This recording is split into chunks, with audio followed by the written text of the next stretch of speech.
Salam Bapak Ibu yang saya kasihi, dimanapun Bapak Ibu berada, bertemu kembali dengan saya, Pendeta Nathan Jurnawan. Sebagaimana yang saya sudah katakan beberapa waktu yang lalu, bahwa dunia saat ini dilanda oleh kegoncangan karena virus corona.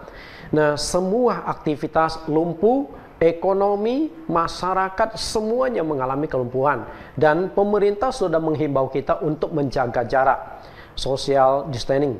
Karena itulah gereja sementara tidak ada aktivitas, namun kami tetap rindu untuk menggembalakan jemaat kami, memelihara iman rohani mereka.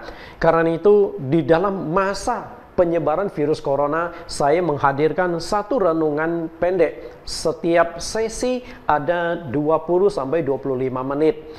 Nah, saya sudah memberikan dua topik, melihat dalam badai, berjalan di tengah badai, dan yang akan saya kupas saat ini adalah ujian di balik badai. Bapak Ibu, hidup manusia tidak lepas dari berbagai macam masalah, kesulitan, dan lain sebagainya. Ini mungkin saja ujian dari Tuhan ketika kita menghadapi virus corona. Nah, persepsi manusia tentang badai penderitaan itu seperti apa? Jika yang mengalami badai itu adalah orang jahat, oke? Nah, badai yang saya maksudkan di sini belum tentu orientasi, belum tentu dimaksudkan itu adalah tentang virus corona. Bisa saja dalam berbagai macam hal. Hancurnya usaha, pernikahannya berantakan, kemudian dia kena sakit penyakit. Semuanya itu bisa dikategorikan sebagai badai. Nah, ketika orang jahat itu mengalami badai, maka orang akan berkata, oh, itu orang lagi dihajar, lagi dihukum Tuhan. Oke. Nah, anggapan demikian bisa saja iya, bisa juga tidak. Karena ini adalah satu penilaian yang sangat-sangat subjektif. Nah, lalu bagaimana dengan orang yang baik?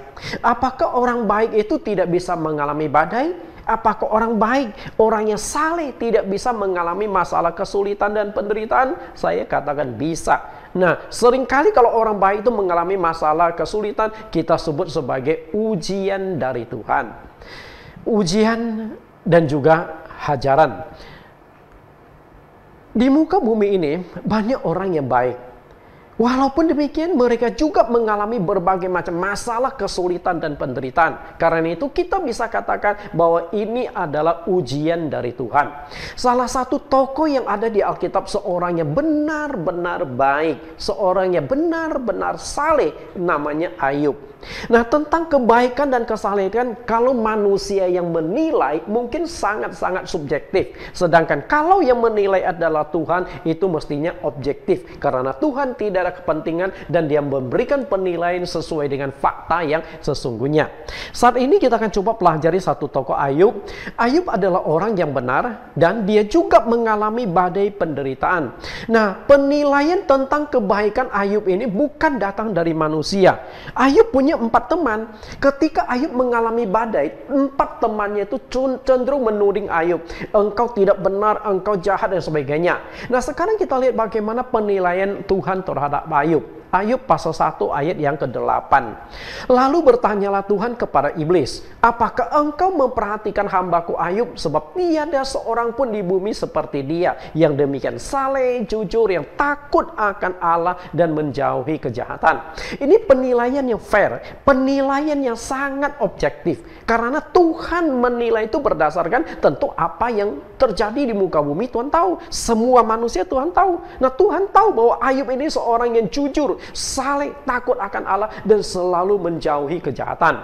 Namun apakah Ayub yang begitu saleh luput dari berbagai macam masalah, kesulitan, dan penderitaan? Ternyata tidak. Bahkan Ayub mengalami badai yang sangat-sangat berat di muka bumi. Seperti pujian Tuhan, tidak ada seorang pun seperti Ayub. Demikian pula di muka bumi kayaknya tidak ada seorang pun mengalami badai, kesulitan, penderitaan sama seperti Ayub. Mungkin penderitaan yang kita alami tidak seberapa, tidak seujung kukunya Ayub. Nah, saya ingin jelaskan bagaimana penderitaan yang dialami Ayub pada sesi ujian di tengah badai ini. Nah, kita lihat dulu profil tentang Ayub. Ayub pasal 1 ayat 1-3. Ada seorang laki-laki di tanah Uz yang bernama Ayub.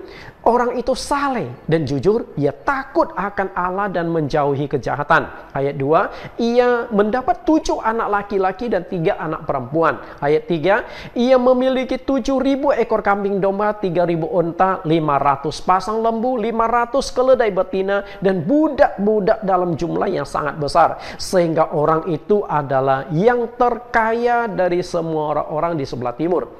Ini kelihatan kehidupan Ayub.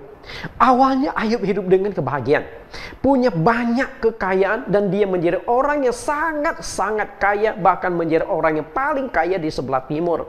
Timur di sini kita tidak tahu persis di mana lokasinya. Kita coba lihat lebih jelas kekayaan dan keluarga Ayub. Ini kekayaan Ayub. Hewannya berapa ekor, jumlahnya berapa ekor. Nah, kemudian ia juga memiliki anak 10 orang. 7 laki-laki dan 3 perempuan. Boleh dikatakan inilah rumah tangga Ayub. Sebuah rumah tangga yang sangat diberkati, dan dia hidup dalam berbagai macam kenikmatan dan kelimpahan. Boleh dikatakan ini keluarga yang bahagia. Apalagi yang kurang? Hubungan dengan sesama manusia baik, hubungan dengan Tuhan baik, vertikal horizontal hubungan Ayub itu sangat-sangat baik. Tetapi yang namanya kehidupan manusia itu seperti roda yang berputar. Tidak selamanya engkau ada di atas. Suatu saat roda akan berputar, engkau akan di posisi miring. Mungkin suatu saat engkau ada di posisi yang di bawah. Saat ini mungkin engkau sedang berjuang menghadapi virus corona. Engkau sedang berjuang menghadapi berbagai macam masalah badai kehidupan engkau. Berarti saat ini engkau ada di posisi bawah. Okay? Nah, lalu apa sih yang menjadi penyebab penderitaan di dalam hidup manusia? Banyak faktor. Faktor sangat banyak, Bapak Ibu. Nah, salah satu faktor yang bisa menyebabkan penderitaan dalam hidup manusia itu adalah pekerjaan iblis. Tapi di dalam subjudul yang ketiga ini, ujian di tengah badai, saya ingin menekankan bahwa penderitaan itu juga bisa saja ujian dari Tuhan. Kita lihat sedikit bagaimana Tuhan menguji Ayub. Tapi ketika Tuhan menguji Ayub, Tuhan menggunakan tangan iblis. Artinya seizin Tuhan, iblis melakukan penghancuran kepada Ayub. Kita lihat Ayub pasal 1 ayat 7. Maka bertanyalah Tuhan kepada iblis, dari manakah engkau? Lalu jawab iblis kepada Tuhan, dari perjalanan mengelilingi dan menjelajah bumi. Iblis ini adalah makhluk yang sangat-sangat aktif, tidak pernah istirahat dia. Seperti yang dikatakan di dalam 1 Petrus pasal 5 ayat 8, iblis berjalan keliling sama seperti singa yang mau ngaum-ngaum. Nah, berjalan keliling, apa yang dilakukan oleh iblis berjalan keliling? Yaitu mencari kelemahan, peluang untuk masuk dan menghancurkan manusia. Nah, ketika Tuhan bertanya dari mana engkau, dia jawab dari perjalanan mengelilingi bumi. Langsung Tuhan memunculkan satu nama yang sudah kita baca ayat tadi. Di ayat yang ke-8 Tuhan berkata, engkau tahu nggak? Engkau perhatikan nggak hambaku yang bernama Ayub? Seorang yang demikian jujur, saleh, takut akan Allah dan menjauhi kejahatan. Nah, walaupun seorang yang saleh, mestinya kalau orang yang saleh, jujur, takut akan Allah dan selalu menjauhi kejahatan, hidupnya itu sudah tenang dan baik. Kalau dia bisa saleh dan menjauhi kejahatan, artinya hubungan dengan istri baik, hubungan dengan anak baik. Artinya keluarga ini mestinya keluarga bahagia. Tapi faktanya badai tetap saja datang menerpa. Nah, ketika Tuhan bertanya, apakah engkau perhatikan hambaku Ayub? Lalu apa kata iblis? Apakah dengan tidak mendapat apa-apa Ayub takut akan Allah? Artinya sudah lama iblis itu mengincar Ayub. Sudah lama iblis itu mau mencobai Ayub, tetapi tidak bisa menyerang Ayub. Kenapa demikian? Di ayat yang ke-10 Tuhan, iblis itu berkata lagi, bukankah engkau yang membangun pagar sekeliling dia dan rumahnya serta segala yang dimilikinya? Artinya ternyata iblis sudah lama mau menyerang Ayub, tetapi tidak bisa masuk karena Tuhan membangun pagar sekeliling Ayub. Semua harta kekayaan semua dipakai oleh Tuhan. Selain itu bukan hanya dipagari, tapi Tuhan juga yang memberkati. Maka iblis berkata, apa yang dikerjakannya telah kau berkati, dan apa yang dimilikinya makin bertambah di negeri itu. Bukan hanya Ayub ini hidup bahagia, tapi kekayaannya semakin hari semakin bertambah banyak. Kita lihat perkataan iblis kepada Tuhan menggambarkan bahwa iblis itu tahu persis di mana Ayub itu tinggal. Jadi, apakah saat itu di muka bumi hanya satu Ayub satu-satunya? Saya tidak percaya. Pasti di muka bumi yang sudah begitu banyak manusia, banyak nama-nama Ayub. Dan iblis sudah mengelilingi muka bumi ini. Dan ketika Tuhan bertanya, dari mana engkau? Iblis berkata, dari perjalanan mengelilingi, menjelajahi bumi. Artinya di muka bumi banyak Ayub-Ayub yang lain. Tapi ketika Tuhan menyebut nama Ayub yang satu ini, iblis langsung tahu. Oh, Ayub yang dimaksudkan adalah Ayub yang satu ini. Nah, lalu di ayat yang ke-10, iblis rupanya tahu Ayub itu dipagari oleh Tuhan sekelilingnya. Harta kekayaannya semua dipagari oleh Tuhan. Dan dia mau menyerang tidak bisa. Karena itulah Ayub tahu persis. Iblis itu tahu persis di mana Ayub tinggal. Lalu siapa anak-anak Ayub. Dan siapa istri Ayub. Lalu berapa banyak harta kekayaan yang dimiliki Ayub. Berapa banyak hewan yang dimiliki oleh Ayub. Kambing, domba, lembu, sapi, onta, dan lain sebagainya. Semuanya iblis sudah data. Nah, tapi iblis tidak bisa masuk, tidak bisa menyerang. Maka di ayat yang ke-10 tadi dikatakan Tuhan yang membangun pagar sekeliling dia. Okay? Nah, apa yang dipagari oleh Tuhan? Yang dipagari Tuhan adalah rumah Ayub, kekayaan Ayub, budak-budak Ayub, anak-anak Ayub yang berjumlah 10 orang, kemudian istri Ayub juga dipagari, kesehatan Ayub juga dipagari. Boleh dikatakan Ayub ini aman di dalam perlindungan Tuhan. Okay? Nah, tapi ketika dalam dialog antara Tuhan dengan setan itu, setan dan Tuhan akhirnya seakan-akan menjadikan Ayub itu sebagai objek pertaruhan. Tuhan memuji Ayub luar biasa. Lalu setan berkata, belum tentu Ayub itu mau menyembah engkau kan karena dia memiliki semuanya. Engkau berkati, engkau lindungi. Coba saja kau cabut semuanya itu. Pasti Ayub meninggalkan engkau, bahkan akan kecewa kepada engkau. Nah, karena tantangan ini akhirnya Tuhan berkata, oke, silakan kita buktikan. Ketika Tuhan ingin buktikan betulkah Ayub itu tetap percaya Tuhan karena berkat yang diterima, akhirnya pagar perlindungan itu Tuhan cabut. Ketika Tuhan cabut pagar perlindungan, dan betul Ayub mengalami masalah. Semua yang dimiliki Ayub itu kemudian hilang dalam hidup dia. Kasihan sekali. Kita lihat Tuhan mulai mencabut pagar sekeliling Ayub. Perhatikan di dalam ayat yang ke-12. Maka firman Tuhan kepada iblis, nah, segala yang dipunyainya ada dalam kuasamu. Hanya janganlah engkau mengulurkan tanganmu terhadap dirinya. Kemudian pergilah iblis dari hadapan Tuhan. Tuhan izinkan, oke, silakan kamu habisi semua yang dimiliki Ayub. Hanya satu yang tidak boleh kamu sentuh, jangan sentuh badan dia. Jangan cabut nyawa dia. Nah, setelah itu iblis pergi. Kemana iblis? Pasti langsung pergi mencari Ayub untuk dihabisi. Nah, apa yang terjadi begitu pagar sekeliling Ayub itu dicabut? Benar, Ayub mengalami kehancuran total. Dan kehancuran badai yang diterima oleh Ayub itu sungguh-sungguh sangat berat. Karena itu, kita harus bisa membedakan antara ujian dengan cobaan. Oke? Nah, dua hal ini berbeda, tapi banyak orang Kristen itu tidak bisa membedakan dan seringkali salah ngomong. Ketika badai penderitaan menerpa hidup dia, dia berkata, waduh, saya lagi dicobai Tuhan tuh. Sesungguhnya Tuhan tidak mencobai manusia, dan Tuhan tidak pernah mencobai manusia. Oke? Manusia mengalami pencobaan pasti ada sebabnya. Kita lihat perbedaannya di mana? Pencobaan dengan pengujian. Pencobaan itu dalam bahasa Yunani disebut peirazo, itu pencobaan. Sedangkan ujian dalam bahasa Yunani disebut dokimazo. Itu dua hal yang berbeda. Pencobaan itu sumbernya dari iblis, sedangkan ujian itu sumbernya dari Tuhan. Dua hal yang berbeda, maka harus dibedakan dengan sangat jelas. Okay? Nah, kemudian pencobaan, sasaran atau tujuan terakhirnya adalah menghancurkan iman orang Kristen, menghancurkan iman manusia sehingga manusia kecewa, marah, benci kepada Tuhan. Itu tujuan dari iblis, pencobaan. Dan faktanya memang di Alkitab, melalui pencobaan itu iman istri Ayub hancur. Ayub disindir, Ayub diomelin. Istrinya berkata, apakah engkau masih bertekun dalam kesalahanmu? Kutukilah Allahmu dan matilah. Ini menunjukkan iman istri Ayub itu hancur. Tapi Ayub bertahan. Okay? Sedangkan pengujian tujuannya adalah untuk meningkatkan dan memurnikan iman kita. Melalui pencobaan pengujian yang dialami oleh Ayub, semuanya hilang. Tuhan mau lihat, setelah semua ditarik dari Ayub, Ayub masih bertahan nggak? Imannya masih kuat apa enggak? Karena itu, Bapak Ibu, harus bedakan antara ujian dengan cobaan. Karena solusinya itu beda. Kalau ujian dari Tuhan, solusinya adalah kesabaran. Sabar saja, tabah saja. Ada waktunya ujian itu berlalu. Tapi kalau cobaan, pencobaan dari iblis, solusinya adalah pertobatan. Kalau engkau tidak bertobat karena dosa-dosamu, sehingga engkau akan hancur, akan engkau habis. Kedua hal yang berbeda. Nah, kasus Ayub itu adalah gabungan pencobaan dan ujian. Kenapa saya katakan gabungan?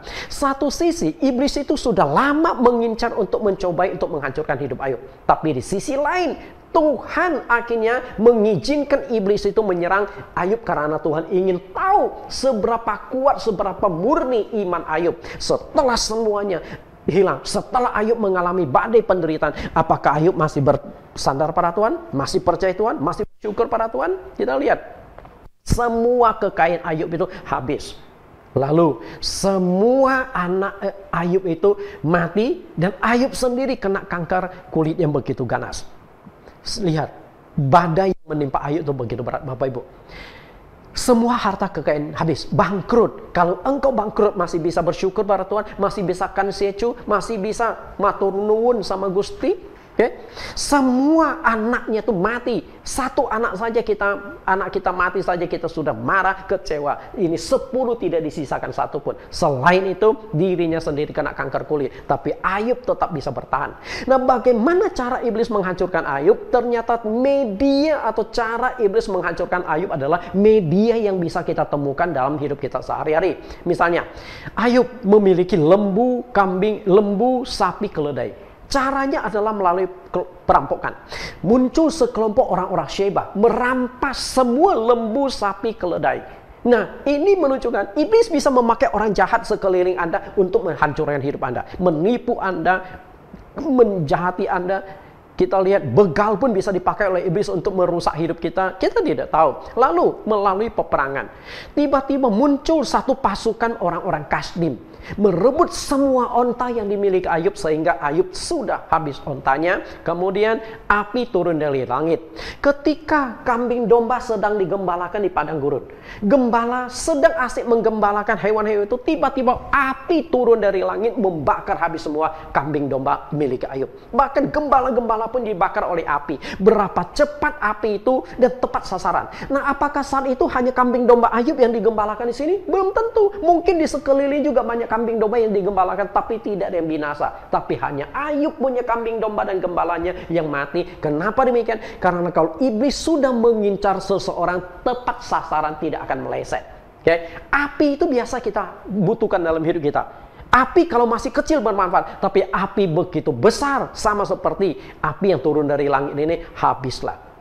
Kemudian angin taupan. Suatu ketika 10 anak Ayub itu sedang makan di satu rumah. Tiba-tiba angin yang begitu kencang bertiup, lalu merobohkan rumah di mana 10 anak Ayub itu berada. 4 penjuru rumah itu hancur. Berapa kuat angin itu? Berapa cepat angin itu? Ini bukan di mall. Kalau di mall, mungkin orang di dalam mall keluar ke halaman, kalau ada gempa, mungkin butuh 10-15 menit. Ini rumah. Berapa sih tinggi rumah zaman dulu? 1-2 lantai. Masih keburu untuk keluar, tapi tidak bisa kabur anak-anak Ayub. Karena memang iblis sudah lama mengincar untuk membunuh anak Ayub. Cara bunuhnya pakai angin. Angin itu hal yang kita temui dalam hidup kita sehari-hari, tapi bisa dipakai oleh iblis menghancurkan hidup kita. Lalu penyakit kulit menimpa Ayub. Nah, tiba-tiba Ayub ditimpa penyakit kulit dari kepala sampai ke kakinya. Itu disebut bara. Bara itu adalah penyakit yang berborok-borok, bernanah, bau, lalu pecah. Boleh dikatakan dari kepala sampai ke kaki, seluruh badan Ayub itu gatal. 10 jari tidak kuat lagi menggaruk gatal itu. Nah, Ayub mengalami penderitaan itu. Nah, apakah badai COVID-19 ini juga pekerjaan setan? Kita tidak tahu. Karena ini dunia roh. Tapi di dalam dunia roh terjadi dunia nyata kita alami. Karena itulah bisa saja iblis melalui penyakit virus corona itu menyerang, menghancurkan hidup manusia, termasuk juga orang-orang Kristen mengalami. Tujuan dari ujian adalah pemurnian iman. Karena itulah Ayub berkata, karena ia tahu jalan hidupku. Seandainya ia menguji aku akan timbul seperti emas. Kakiku tidak mengikuti jejaknya, aku menuruti jalannya dan tidak menyimpang. Perintah dari bibirnya tidak kulanggar, dalam sanubariku kusimpan ucapan mulutnya. Ayub tahu persis bahwa penderitaan yang dialami itu adalah ujian. Oke, karena itulah saya katakan bisa saja saat ini Bapak Ibu sedang mengalami ujian. Bapak Ibu mengalami kehancuran segala-galanya, badai menimpa tidak bisa berhenti, silih berganti. Satu datang, satu pergi, yang satu datang, satu pergi, satu datang. Badai begitu banyak, tapi satu hal, mungkin saat ini engkau sedang diuji oleh Tuhan. Nah, kalau ujian itu yang terjadi, maka kuatkanlah. Engkau pasti akan mendapat berkat Tuhan yang luar biasa kalau badai ujian itu sudah berlalu. Bapak Ibu perhatikan ini pohon. Satu pohon yang luar biasa banyak buahnya walaupun pendek. Mungkin kita tidak asing lagi, pohon ini adalah pohon korma. Salah satu jenis buahan yang terkenal di Timur Tengah adalah buah kurma. Bagaimana proses penanaman pohon kurma ini sehingga pohon ini walaupun berakar serabut tapi bisa tumbuh di daerah berpasir? Itu tidak mudah Bapak Ibu. Jadi pohon itu kan ada dua macam, akar tunjang dan akar serabut. Nah, kelapa, pinang, korma, sawit, semua itu akar serabut. Akar serabut itu akarnya menjalar pendek-pendek dan rapuh. Bagaimana akar itu bisa menopang kekuatannya? Nah, satu kali ketika saya pergi ke Tanah Perjanjian, kami dibawa ke satu tempat, banyak pohon korma di sana. Nah, di sini kalau di gambar ini adalah di sebuah sumur Mara dan Meriba. Nah, di belakang saya ini ada pohon-pohon korma Bapak Ibu. Memang pohon kurma itu ada di mana-mana di Timur Tengah waktu kami kunjungi Israel. Nah, proses penanaman pohon kurma itu begini. Biji yang sudah mulai tumbuh benihnya kemudian ditanamkan ke dalam tanah. Selanjutnya di atas tanah itu ditimpa batu. Batu itu semakin lama tuh semakin ditambah. Maka di sini ada 3 tingkatan batu. Awalnya hanya 1 batu. Nah, tapi tidak lama ditambah lagi. Makin hari makin banyak. Tujuannya untuk apa? Supaya pohon kurma itu tidak tumbuh ke atas dulu sebelum dia berakar dengan kencang di dalam tanah tersebut. Nah, setelah di dalam tanah dia sudah mencengkram cukup kuat, baru di batu itu diangkat. Batu itu disingkirkan sehingga pohon kurma, bibit kurma itu mulai tumbuh ke atas. Mulai tumbuh. Karena itu akar itu sangat menentukan. Semakin kuat akar itu, semakin dalam akar itu semakin bagus. Karena pohon kurma kalau akarnya tidak kuat dengan baik, maka dia tidak akan bisa bertahan dengan baik. Ada badai, ada kondisi-kondisi yang sangat sulit dihadapi oleh pohon kurma. Ada 4 tantangan yang dihadapi pohon kurma yang ada di padang gurun. Tantangan pertama adalah tempat tumbuhnya itu berpasir. Bapak Ibu pasti tahu, yang namanya pasir itu nggak bisa dicengkram. Saya sering, waktu masih SMP, saya sering ikut perkemahan di tepi pantai. Kita untuk memasang tenda itu nggak mudah. Karena begitu angin tiup, robohlah tenda kita. Karena itu pasir. Bagaimana supaya bisa kuat? Kita harus tancapkan pasok itu untuk ikat tenda itu sedalam-dalam sampai menyentuh tanah. Baru bisa mengikat, Bapak Ibu. Nah, di padang pasir, kalau tidak ada cengkeraman, maka kurma itu tidak akan bisa bertumbuh. Lalu yang kedua, angin yang kencang di padang gurun. Kekuatan angin itu kuat sekali di padang gurun. Kalau dia tidak berakar dengan kuat, itu pohon pasti tumbang. Lalu cuaca yang ekstrim di padang gurun. Panas-panas luar biasa, dingin-dingin luar biasa. Sehingga kalau pohon kurma itu tidak sampai cengkram tanah dan menemukan sumber air, dia tidak akan bisa bertahan. Lalu keterbatasan air di padang gurun. Nah, solusinya bagaimana? Solusinya adalah pohon kurma harus benar-benar menancapkan akar serabutnya sedalam-dalamnya ke pasir sampai ketemu tanah. Maka ditimpa dengan batu. Nah, batu itu adalah gambaran masalah kesulitan penderitaan. Demikian pula kita. Dengan bagai macam-macam masalah kesulitan dan penderitaan, sesungguhnya kita sedang ditanamkan akar kita agar kita kuat. Mungkin saat ini engkau sedang menghadapi badai musibah. Mungkin kita berjuang menghadapi corona. Engkau saat ini sedang bergumul melawan virus corona yang ada di dalam tubuhmu. Tidak usah khawatir, karena Tuhan tidak akan tinggalkan engkau. Engkau mungkin kehilangan orang yang kau kasih karena virus corona. Orang yang kau cintai, pasangan hidupmu, anak-anakmu. Engkau mungkin saat ini sedang menghadapi krisis ekonomi karena pabrikmu, kantor usaha Anda sedang ditutup, sementara karyawan harus dibayar. Engkau sebagai karyawan juga kehilangan pekerjaan. Nah, engkau mungkin sedang terancam PHK karena pekerjaan sudah tidak ada lagi, banyak pabrik akan bangkrut. Percayalah Bapak Ibu, badai yang sedang menerpa ini, yang sedang terjadi ini, Tuhan tidak akan tinggalkan engkau. Faktanya adalah setelah badai penderitaan berlalu, Ayub diberkati Tuhan 2 kali lipat, saudara yang saya kasih. Nah, karena itulah hanya satu yang ditekankan di sini. Yakobus mengatakan, Yakobus 5:10, saudara-saudara, turutilah teladan penderitaan dan kesabaran para nabi yang telah berbicara demi nama Tuhan. Sesungguhnya kami menyebut mereka berbahagia, itu mereka yang telah bertekun. Kamu telah mendengar tentang ketekunan Ayub, dan kamu tahu apa yang pada akhirnya disediakan Tuhan baginya, karena Tuhan Maha Penyayang dan penuh belas kasih. Hanya satu yang engkau perlu lakukan ketika menghadapi badai penderitaan: bersabar di dalam penderitaan. Bapak Ibu yang saya kasih, saya ingin berdoa untuk Anda supaya engkau dikuatkan. Bapa di surga yang kami kenal di dalam nama Yesus Kristus, setelah mendengarkan firman-Mu ini, kiranya mereka yang telah mendengar ini diberikan kekuatan, walaupun saat ini mereka sedang menghadapi ujian, badai datang silih berganti, tapi kami percaya Tuhan tidak pernah meninggalkan.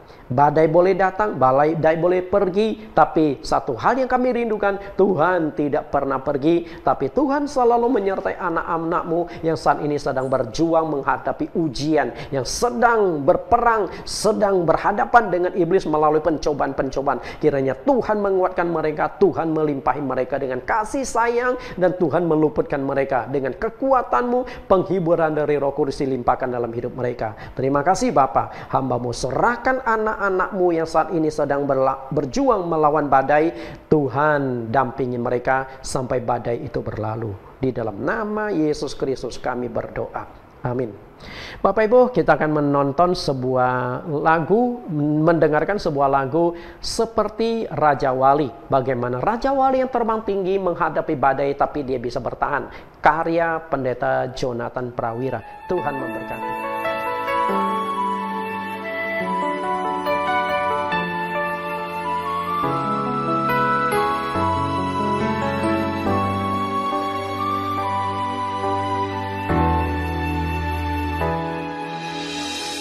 Tengah angin yang menggoyahkanku, ku kan tetap bergantung kepada kasih-Mu. Lewati badai yang menghalangiku, ku kan selalu bertindak di dalam kuasa-Mu, menanti dalam hadirat-Mu. Kau mengangkatku tinggi seperti Raja Wali yang terbang dengan kekuatan-Mu. Ku naik makin tinggi setinggi rancangan yang telah Kau beri.